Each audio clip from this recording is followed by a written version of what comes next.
Het is een stukje algemene ontwikkeling natuurlijk. Hè. Ze gaan een kijkje nemen in de maatschappij. En omdat ze een vrijwilligersorganisatie kiezen, hopen we dat het bij hun past. En in de meeste gevallen is dat ook zo. Daarmee leren ze ook zich vrijwillig in te zetten voor de maatschappij. En hiermee gaan ze minimaal een voldoende en maximaal een goed behalen. En daarmee kunnen ze naar de 4e klas.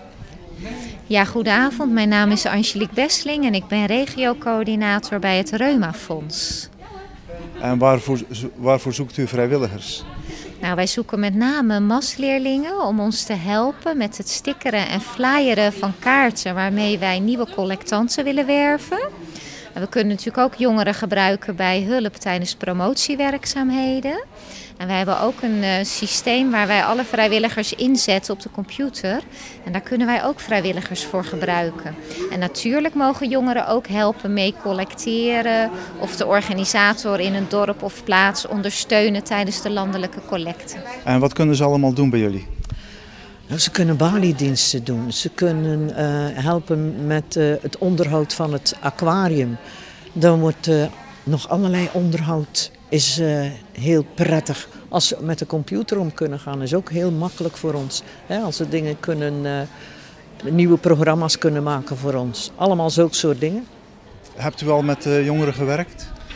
We hebben al met jongeren gewerkt. Er zijn er een paar die er altijd meelopen, die hier ook op het Sven College zitten. Die er elk jaar present zijn om dit te doen en te helpen organiseren met schilderen en van alles klaarmaken. En u kunt nog wat extra krachten gebruiken? Dat is zeker, ja. Elk jaar bouwen wij de schuur achter het Creatrends om als Halloween museum. Dan wordt er verwacht dat je ook daarmee helpt. En dan kan je tijdens de openingstijden van het Halloween museum kan je helpen mensen aan het schrikken maken. Ja, eigenlijk moet je ze een leuke tijd bezorgen. En dan dat zijn gewoon in de herfstvakantie een aantal middagen en we hebben ook 2 avonden. Goh, wij hebben ontzettend veel activiteiten. Zo kunnen bij Sinterklaas, het Sinterklaasfeest, kunnen we altijd stagiaires gebruiken. Die of Zwarte Piet willen spelen of gewoon meehelpen met de cliënten naar de activiteitenruimte te brengen. Koffie schenken, afruimen. Zulke dingetjes allemaal bij Sinterklaas of bij carnaval. Dan is er een hele carnavalsoptocht. En dat is ook een boerenbruiloft. En daar kunnen we ook altijd heel veel hulp gebruiken. Hier gaan de kinderen meestal een speurtocht en paaseieren zoeken. En dan hier doen we een speurtocht met de kinderen, zodat ze griezels moeten zoeken. En hier is gewoon Sinterklaasoptocht en meestal doet Sinterklaas dan een soort act.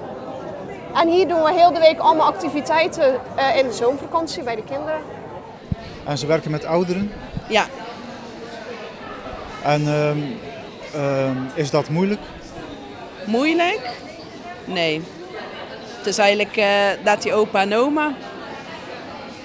En ze zijn hartstikke blij met jonge mensen. Die of een praatje met hun maken, want dan vertellen ze wel een keer iets over vroeger. En dat vind ik gewoon heel erg bijzonder. Je leert er ook gewoon heel veel van eigenlijk.